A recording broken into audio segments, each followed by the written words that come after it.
नमस्कार, जयवन राजस्थान न्यूज में आपका स्वागत है और मैं हूं जितेंद्र। आइए नजर डालते हैं आज की ताजा खबरों पर। खबर मकराना से है, जहां मकराना के पूर्व विधायक श्रीराम भींचर व पंचायत समिति की प्रधान सुमिता भींचर द्वारा दाबडिया बेसरोली निवासी पूर्व सैनिक पन्नाराम रेवाड़ पुत्र भुगानराम को प्रताड़ित कर भूमि नाम करवाने व रुपए देने का दबाव बनाने का आरोप लगाया गया है, जिसको लेकर शुक्रवार को पीड़ित ने सर्व समाज के लोगों के साथ मुख्यमंत्री के नाम तहसीलदार को ज्ञापन दिया है। आपको बता दें कि ज्ञापन देने वाले कोई और नहीं मकराना प्रधान सुमिता भींचर के दादा है। उन्होंने ज्ञापन में पूर्व विधायक भींचर व प्रधान भींचर पर जमीन में हिस्सा व रुपए मांगने का आरोप लगाया, जिस पर पूर्व विधायक व प्रधान भींचर ने एक प्रेस कॉन्फ्रेंस कर सभी आरोपों को निराधार बताते हुए इसे एक राजनीतिक मामला बताया। तो आइए इस पूरे मामले पर क्या बोला है प्रधान सुमिता भींचर व पूर्व विधायक श्रीराम भींचर ने। देखिए यह खास रिपोर्ट। आज आप पे आरोप लगाए गए हैं, क्या कहेंगे? मैं इस आरोप के खंडन करने के लिए एक बात कहना चाहूंगी। सत्य कभी दावा नहीं करता कि मैं सत्य हूँ, लेकिन झूठ हमेशा दावा करता है कि मैं ही सत्य हूँ। आज दिनांक 6 तारीख को मेरे दादाजी ने मुख्यमंत्री जी को पत्र रखकर प्रेस कॉन्फ्रेंस की, जिसमें उन्होंने बताया कि मेरे द्वारा उनको परेशान किया जा रहा है, जबकि मेरी दादाजी से बात हुए 4 साल हो गए हैं। सिर्फ पार्टी का जब टिकट मिला था उस समय उनसे आशीर्वाद लेने गई थी, जिसकी फोटो मेरे पास है, मैं भी आप सभी को दूंगी। मैं जब प्रधान बनी तब बेसरोली की जनता ने मुझे प्यार और सम्मान दिया, क्योंकि मैं 12वीं क्लास तक वहीं पढ़ी लिखी और दादाजी के पास ही बड़ी हुई हूँ। तो वहां की जनता ने जब सम्मान समारोह रखा, उसी के अंदर मुझे 50,000 रुपए दादाजी ने खुशी होकर एक लिफाफे में बंद करके दिए थे, और उन्होंने खुद ने ये रिपोर्ट वहां के नांदोली के जो कड़वा साहब पत्रकार हैं उनसे ये रिपोर्ट छपवाई थी, और उन्होंने अपनी खुशी से दिया था। उसके बाद में उन्होंने एक दावा और किया है कि उन्होंने 24 साल की नौकरी करके और जितना पैसा अर्जित किया पेंशन आके, उन्होंने जो 54 बीघा जमीन खरीदी थी। मैं उसी बात पर एक बात कहना चाहूंगी कि उसी मेरी फैमिली है, जो जॉइंट फैमिली है, मेरे दादाजी, चाचा जी, मेरे पापा, सब हम साथ रहते हैं, और हमारा राशन कार्ड भी अभी एक ही है, सामूहिक फैमिली है। तो उन्होंने जब ये जमीन ली थी तो उसमें चाचा जी ने भी पैसे लगाए थे, पिताजी ने भी पैसे लगाए थे, उसका सबूत मेरे पिताजी के पास है। और घर में बड़े होने के नाते वो जमीन की रजिस्ट्री मेरे दादाजी के नाम ही करवाई गई थी। उसके बाद में उन्होंने बात कही कि उसके अंदर हम लोग उनको परेशान कर रहे हैं, तो मैंने कभी भी ये दावा नहीं किया कि मुझे कोई उनमें से कुछ चाहिए। इनमें यह भी कहा गया है कि 51 लाख रुपए की आप डिमांड की जा रही है। ऐसी कोई डिमांड मेरी तरफ से की नहीं गई है। आप वो जो ये बातें कर रहे हैं कि उनको परेशान किया जा रहा है, उनको डराया धमकाया जा रहा है, आप मेरी फोन रिकॉर्ड कॉल डिटेल निकाल के देख लीजिए। मेरी दादाजी से 4 साल पहले तक भी बात नहीं हो रही है। आज बात हुई भी, फोन भी 4 साल हो गए, बात भी नहीं हुई कभी। मैं जब पार्टी की टिकट मिली थी तभी उनसे मिली थी और उनका आशीर्वाद लिया था। और मेरे दादाजी के 2 पुत्र हैं, जिनमें से बड़े पुत्र मेरे पिताजी राजपाल सिंह रेवाड़ और चाचा जी हैं, जो दोनों अभी बीएसएफ में, चाचा जी बीएसएफ में है, पापा जी भी आर्मी से रिटायर्ड है। उन्होंने आज तक सामूहिक ही काम किया है, ना कि अलग है। तो उसमें से ये तो सभी समाजों का मानना है कि पिताजी की जो जमीन जायदाद होती है उसमें बच्चे का आधा हिस्सा होता है। लेकिन मेरे दादाजी ने जो हमारी जो संपत्ति थी, जो उन्होंने बताया कि 54 बीघा, वो दादाजी की संपत्ति थी, सामूहिक संपत्ति थी। उसमें से उन्होंने चाचा जी के 2 ही लड़के और उन दोनों के नाम करवा दी, और उन्होंने ये बात बताया कि उनको अकेला छोड़ दिया गया। ये बहुत ही गलत बात है। मेरी मम्मी वहां मेरी दादी के एक्सपायर होने के बाद में वहीं रही थी। फिर मेरे पापा जी जब जहाँ रह रहे हैं उनकी तबीयत खराब हो गई, वहां गए, तब उन्होंने वापस आए, जब तक उन्होंने 2021 के अंदर ये जमीन गिफ्टेड कर चुके थे, और मेरे पापा जी को बिना बताए ये गिफ्टेड की थी।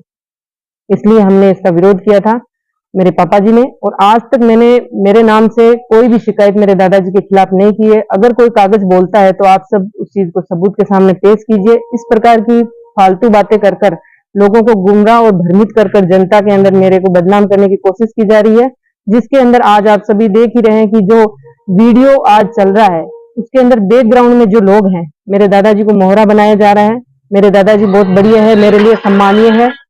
वो आज इस प्रकार से मेरे को बदनाम करने की कोशिश दादाजी के थ्रू करवा रहे हैं, क्योंकि दादाजी के पास मैंने 12th क्लास तक पढ़ाई करी है। दादाजी मेरे बिना खाना नहीं खाते थे।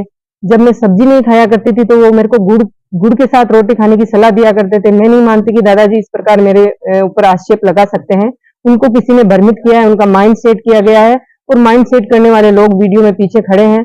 अभी पूर्व में भी ऐसे कुछ कार्य आए थे, लेकिन हम पारिवारिक विवाद को सामने नहीं लाना चाहते थे। आजकल ये तो आम बात होगी कि पारिवारिक विवाद हर सिचुएशन में सबके घर में होता है, लेकिन 4 साल आज इस मैटर को हो गए। हमने कभी भी ऐसा कोई कोशिश करी नहीं थी, लेकिन अब जब ये मामला इतना सामने आ ही गया तो मैं बता दूं कि अभी मौजूदा विधायक जिनके बेटे आज वीडियो में पीछे दिख रहे हैं, और मेरे चाची के भाई चंद्रवीर जी रांडा, और मेरे भाई जो जिनके नाम ये जमीन हुई है, वो सब उनके साथ ही खड़े थे। तो इसके अंदर मैं ये सोचती हूँ ये एक राजनीतिक साजिश है जिसमें मुझे बदनाम करने की कोशिश की जा रही है। सामने आ रहे पंचायती राज चुनाव और राजनीतिक कार्यों को देखते हुए ये सब एक साजिश के तहत किया जा रहा है।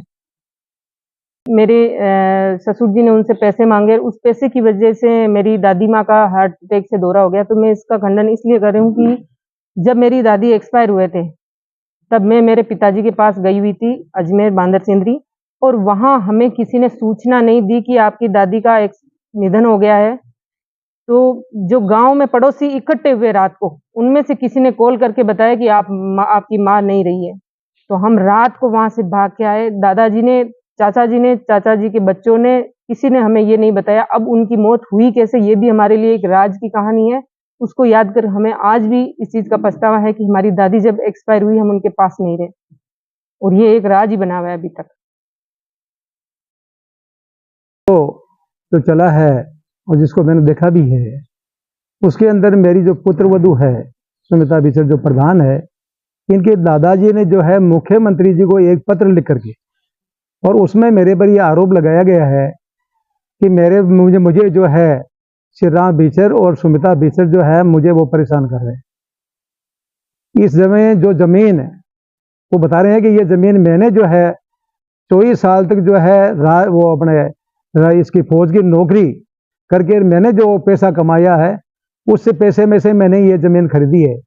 जबकि हकीकत ये है कि किसी भी पिता के पुत्र जब नौकरी लगते हैं तो वो जो है पुत्र जो है अपने पिता को जो है अपने जो भी कमाई के जो पैसे तनख्वाह के पैसे आते हैं वो अपने पिताजी को देते हैं। चाहे 10-5 साल बाद के अंदर तो चाहे वो बच्चे उनको पैसा देवे या नहीं देवे, लेकिन सर्विस लगते ही जो है अपने पुत्र जो है पिताजी को पैसा देते हैं। लेकिन आज वो कहते हैं कि मैंने ये जमीन जो है मुझे जो वो फौज की नौकरी से जो मुझे पैसा मिला उससे मैंने जो खरीदी है, ये बिल्कुल तथ्य गलत है।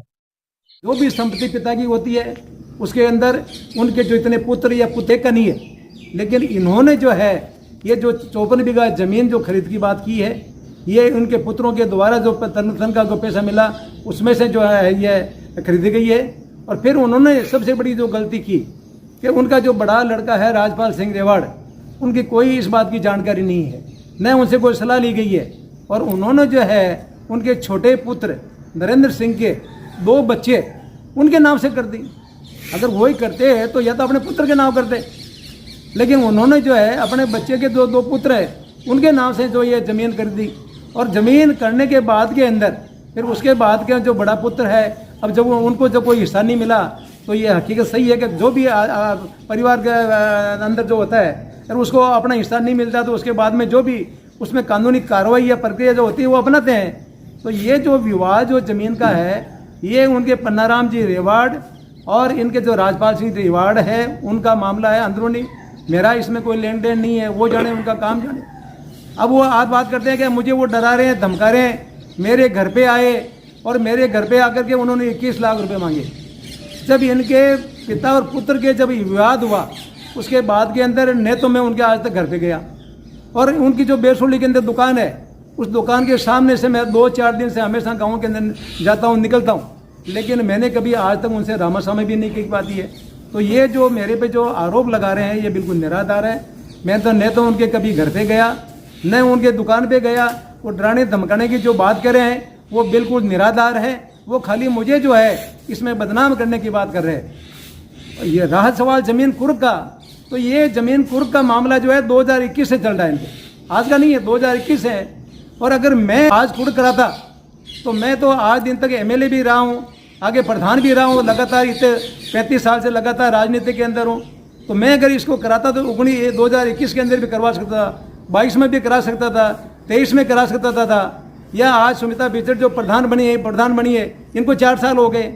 तो ये जो अगर हमें कराना होता तो हम पहले भी करा सकते थे, लेकिन हम इस मसले के अंदर, क्योंकि इनका पिता पुत्र का मामला है, ये जाने इनका काम जाने, मुझे कोई ज़मीन इसमें लेना नहीं है, न मुझे कोई संपत्ति लेनी है। और मैंने तो जब इनके प्रधान जी के चाचे के लड़के की शादी थी, वो चाचा खुद आए थे इनको लेने के लिए सेम डे, कैसा आप हमारी शादी में चलो। इन्होंने कहा मैं आज कैसे चलूँ, मैं आज सेम डे, और मेरे पिताजी को आपने याद ही नहीं किया तो मैं कैसे चलूँ।